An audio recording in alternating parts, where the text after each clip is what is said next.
নমস্কার বন্ধুরা, শুভ্রাজ কিচেনে সবাইকে স্বাগত। আজকে আমি আবারও একটা রেসিপি নিয়ে এসেছি। শীতকালে বিভিন্ন রকমের সবজি ওঠে, আর এই সবজি দিয়ে আমরা বিভিন্ন রকমের পদ বানিয়ে খাই। আর আজকে আমি এই সব রকমের বিভিন্ন রকমের সবজি দিয়েই একটা রেসিপি করে দেখাবো। তার জন্য আমার প্রথমেই লাগবে আমি এখানে বেগুন, আলু নিয়ে নিয়েছি, কড়াইশুঁটি, মূলো, শিম, গাজর, এখানে টমেটো অল্প নিয়ে নিয়েছি, বাঁধাকপিটা আমি পরিমাণে একটু বেশি নিয়েছি। এখন গ্যাসে একটা কড়া বসিয়ে দিয়েছি। কড়াই দিয়ে দিলাম বড় চামচের 1 চামচ সর্ষের তেল, আর দিয়ে দিলাম 1/2 চা চামচ 5 ফোড়ন আর একটা শুকনো লঙ্কা। এবার দিয়ে দেবো আমি 2টো তেজপাতা। খুব ভালো করে মশলাটা ভেজে নিয়েছি। এবার দিয়ে দিলাম টুকরো করে রাখা মূলো আর আলুটা আমি একটু ভেজে নেব আগে। একটু ভাজা ভাজা হয়ে গেলে একে একে আমি সব সবজিগুলোই এইভাবে দিতে থাকব। আপনারা চাইলে আরও কিছু সবজি এর সাথে অ্যাড করতে পারেন। শীতকালের এই বিভিন্ন রকমের সবজি ওঠে, আর এই সবজির স্বাদই কিন্তু আলাদা। এই সবজি কিন্তু ভাত, রুটি, এমনকি খিচুড়ি, বিভিন্ন জিনিসের সাথে কিন্তু খুবই ভালো লাগে। এর স্বাদটাই কিন্তু অন্যরকম। এখন কিন্তু আমি কুচিয়ে রাখা গাজর আর সিমটাও আমি দিয়ে দিলাম কড়াইশুঁটি। এবার আমি এর সাথে বেগুন, টমেটো, এগুলোও কিন্তু আমি একে একে সবই দিয়ে দেবো। সবই আমি এরকম অল্প অল্প ভাজতে থাকবো। দিয়ে দিলাম কাঁচা লঙ্কা, ঝালটা যার যার পরিমাণ মতো।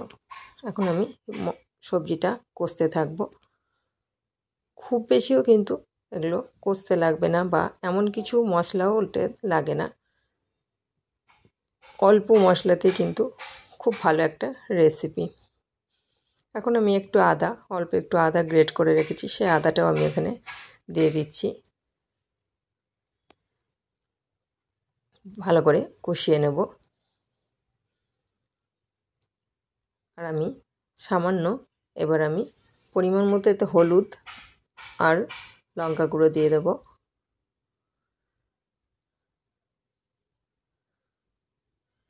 আর দিয়ে দিচ্ছি আমি অল্প একটু ধনে গুঁড়ো দিয়ে দিচ্ছি। এতে দিয়ে দেবো 1 চা চামচ আমি চিনি দিয়ে দিলাম, আর দিয়ে দিলাম পরিমাণ মতো লবণ।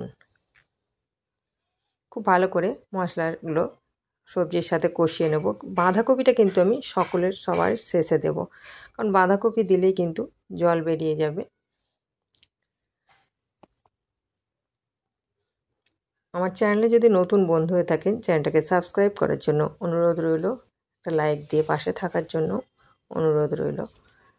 এখন আমি বাঁধাকপিটা কিন্তু দিয়ে দিলাম। এবার সমস্ত সবজির সাথেই কিন্তু বাঁধাকপিটা খুব ভালো করে এইভাবে কষতে থাকবো। আর নাড়তে নাড়তেই কিন্তু আমার জল বেরিয়ে যাবে।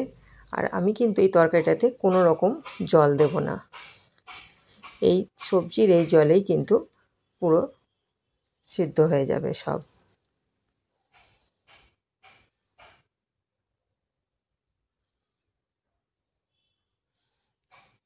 এইভাবে কষতে কষতে জল বার হয়ে যাচ্ছে।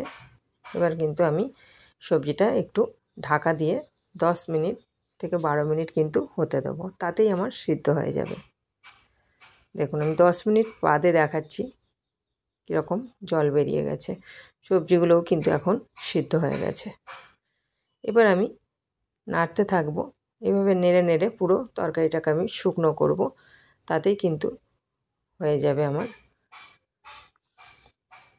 রেসিপিটা যদি ভালো লেগে থাকে একটা লাইক দেবেন, কমেন্টের মাধ্যমে জানাবেন কেমন লাগলো, আর বন্ধুদের সাথে বেশি বেশি করে শেয়ার করবেন। তরকারিটা কিন্তু ভাত, রুটি, খিচুড়ি সব কিছুর সাথে কিন্তু ভীষণই ভালো একটা রেসিপি। এখন আমার কিন্তু এটা পুরোপুরি কমপ্লিট হয়ে গেছে।